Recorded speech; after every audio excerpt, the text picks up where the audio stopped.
दूसरा आप यहाँ के बोलना भी सीखेंगे। इधर भी घुमा दिया जाते हैं और आपको कुछ सामने बोलना होता है, आपको दिक्कत होती है वहाँ बोलने में, तो वो थोड़ा सा कॉन्फिडेंस क्या डीजल करना है। तो आज का जो कॉन्सेप्ट है, कल नई साल थी, कल से मुझे शुरू करना था बट कल क्योंकि छुट्टी थी तो कैसे शुरू कर सकते थे। इस नई साल में सबसे पहले तो आप लोग कमिटमेंट करेंगे, डिसाइड करेंगे कि आपको जो भी काम, आपकी जो भी जिम्मेदारी है, पढ़ने की जिम्मेदारी है या जो भी जिम्मेदारी है, उसको आप बहुत अच्छे से निभाएंगे ताकि इस पूरी साल में आप जिस भी रोल में हैं उसमें आप और आगे बढ़ पाएँ। ठीक है, तो आज हम शुरू कर रहे हैं साइंस कॉन्सेप्ट बताने की एक प्रथा, जो कि अभी जारी रहेगी। यहाँ पे आपके आसपास आपने देखा होगा हवाएं चलती हैं अलग अलग मौसम में, कभी कभी आपको फील होता है, कभी कभी नहीं फील होता है। तो क्या आपने कभी सोचा कि हवाएं कैसे चलती हैं, है ना, एयर कैसे फ्लो करती है? कभी कभी आपको दिखता होगा कि धूल उड़ रही है, इधर से इधर हवा जा रही है ना, या आपके घर के ऊपर झंडा लगा होता है तो आपको दिखता होगा ये इधर की तरफ उड़ रहा है।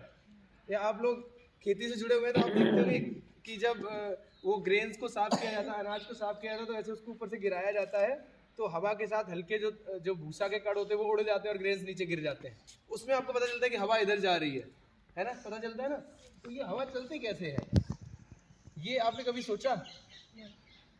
देखिए होता क्या है, सूरज की रोशनी अब उसके आसपास फैला करती है, हमारे ग्रह तक भी आती है, पर हमारा ग्रह पृथ्वी कैसा है, गोल है ना, स्फेरिकल है, गोल है।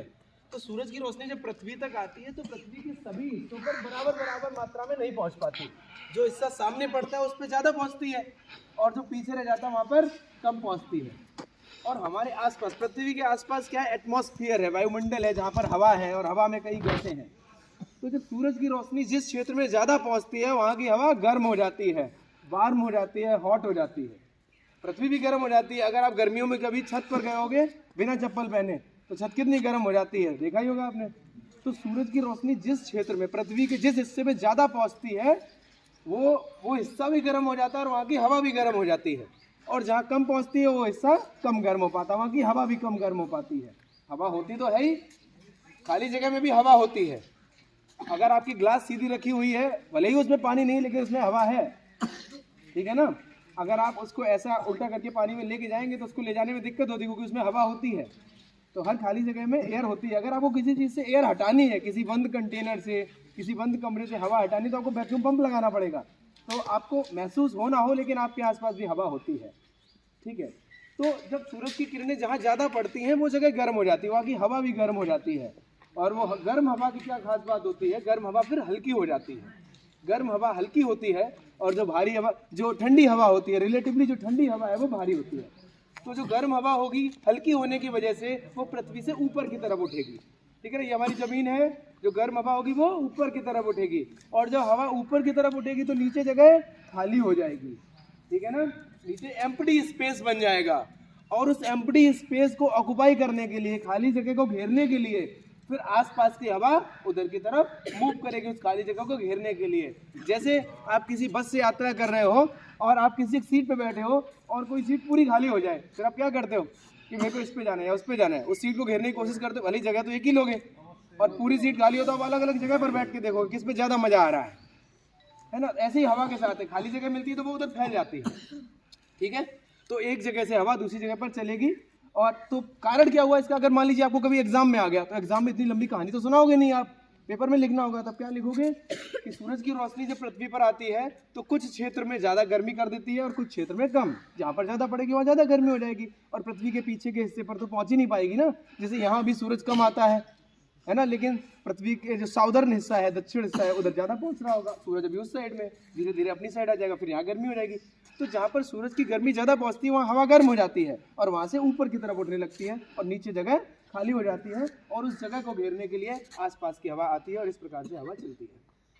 तो ये पहली चीज़ हो गई कि हवा कैसे चलती है। अब जब हवा चलती है तो हवा का जो मोशन है, जो गति है, उसके चलने की जो दिशा है वो कई फैक्टर्स से प्रभावित होती है, कई कारणों से प्रभावित होती है। जैसे हवा चल रही, रास्ते में पहाड़ आ गया, अब पहाड़ को तोड़ के तो जा नहीं सकती है। अगर हल्का फुल्का कोई पत्थर होगा तो उसको गिरा भी देती है। आपने सॉइल फॉर्मेशन पढ़ा होगा। तो हवा का जो मोशन है, जो गति है, किस दिशा में होनी है, ये उसके रास्ते में आने वाले अवरोध भी उसको अफेक्ट करते हैं, प्रभावित करते हैं, तो वो मुड़ जाती है। फिर जो एसएसटी वाले बच्चे हैं वो समझ रहे होंगे मेरी बात को, उनको पढ़ाते होंगे टीचर्स। इसके अलावा पृथ्वी का मोशन गोल गोल होता है, पढ़ाया होगा ना आपके टीचर्स ने कि पृथ्वी अपनी धुरी पर भी घूमती है और सूरज के आसपास भी घूमती है। तो अपनी धुरी पर घूमती है, उस धुरी पर घूमने की वजह से भी जो हवा है सीधी ना चल के थोड़ा सा वक्र पाथ पर चला करती है, थोड़ा सा गोल पाथ पर चला करती है। तो हवा चलती कैसे वो आपको बताया, और हवा जब चलती है तो उसके वो किस दिशा में चलेगी ये कई कारणों से प्रभावित होती है। एक तो रास्ते में अगर बड़ा अवरोध आ गया, कोई पहाड़ जैसा, या पृथ्वी का जो घूर्णन गति होती है, हिंदी में शायद घूर्णन गति कहते हैं, अपनी एक्सिस पर घूमने वाली गति को, ठीक है। इसके अलावा एयर प्रेशर, हवा का दाब, दाब भी बहुत बड़ा रोल प्ले करता है। ध्यान से सुनिए, हवा का जो दाब है वो बहुत बड़ा रोल प्ले करता है। जैसे आपके आसपास अभी हवा है, आपको फील नहीं हो रही होगी, है ना, लेकिन यहाँ पर अगर एक झंडा लगा दें और हवा फ्लो हो रही हुई तो आपको पता चल जाएगा कि हाँ अभी हवा इस दिशा में चल रही है। हवा का दाब आपको भले ही महसूस ना हो, लेकिन आप समझिए आपके ऊपर अगर मैं एक ईंट रख दूँ तो आपको उसका प्रेशर महसूस होगा, क्योंकि वो ज़्यादा लोड लगा रही होगी, उसका वेट ज़्यादा नीचे की तरफ भार लग रहा होगा। हवा का भार क्योंकि कम होता है तो आपको लगता है कि आपके आसपास कुछ है ही नहीं, लेकिन बलून में जब हवा भरते तब तो आपको लगता है ना कि हवा जगह तो घिरती है। तो आपके ऊपर भी हवा है, बस उसका भार कम है तो आपको महसूस नहीं होता, ठीक है। एक छोटी सी घटना और उसके बाद बात को समाप्त करेंगे।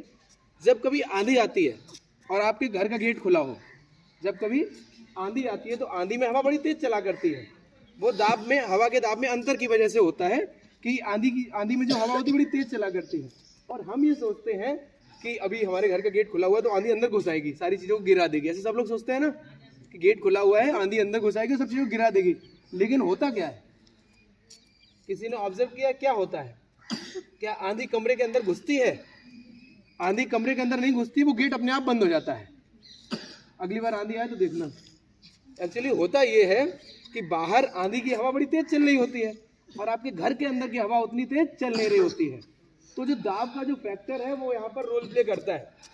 बाहर की हवा क्योंकि तेज चल रही होती है तो वहाँ पर वायु दाब कम होता है। अब यहाँ से याद रखिएगा, जहाँ हवा तेज चलती है वहाँ पर वायु दाब कम होता है, और कमरे के अंदर तो हवा उतनी तेज चल नहीं सकती है, वहाँ थोड़ी ना आंधी है, वहाँ पंखा चल रहा होगा ज़्यादा से ज़्यादा, तो वहाँ हवा धीमे चल रही होगी, वहाँ दाब ज़्यादा होगा।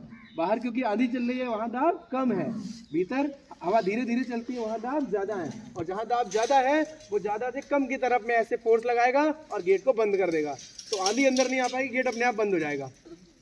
ठीक है, ऐसा होता है। अगली बार आंधी आए तो ध्यान समझिएगा, ठीक है। क्रिकेट वाले बच्चे बैठे होंगे यहाँ पर, क्रिकेट खेलते हैं जो लोग, है ना, आप लोग तो रबड़ की या प्लास्टिक की गेंद से खेलते हो, बट इस प्रेशर का और हवा के मूवमेंट का क्रिकेट में बहुत बड़ा रोल है। क्रिकेट की जो असली गेंद होती है वो लेदर की उसकी सरफेस होती है, चमड़े की बनी हुई, और जिन लोगों ने क्रिकेट देखा होगा वो देखते होंगे कि वो खिलाड़ी अपने यहाँ से थूक निकाल के गेंद पर रगड़ते हैं, फिर ऐसे करते हैं सारे, फिर वो दूसरे को देता है, वो भी ऐसे ही करता है, वो भी ऐसे रगड़ता है। देखा है कभी क्रिकेट देखा होगा तो ऐसे करते हैं? अच्छा, छोटे में हम लोग नहीं समझते क्यों करते हैं, है ना। तो उसका एक साइंस होती है, उसके पीछे भी साइंस होती है। आपके आसपास होने वाली हर गतिविधि में आप साइंस समझिए कि क्यों ऐसा हो रहा है, समझ गए ना। थोड़ा सा सिंसियर बनिए। आप साइंस के स्टूडेंट हैं, आप स्टूडेंट भी हैं तो भी आपके आसपास साइंस तो है। अगर आपने आर्ट्स भी ले रखी है तो भी आप साइंस या छूते नहीं हैं। ये बॉल कैसे स्विंग करती है, हवा का बॉल की स्विंग में क्या रोल है, अब मैं आज नहीं बताऊंगा वरना चीज़ें ज़्यादा हो जाएंगी। इस बारे में परसों बात करेंगे, और आज जो मैंने बताया है वो कल मैं यहाँ आके किसी से पूछ भी सकता हूँ, ठीक है।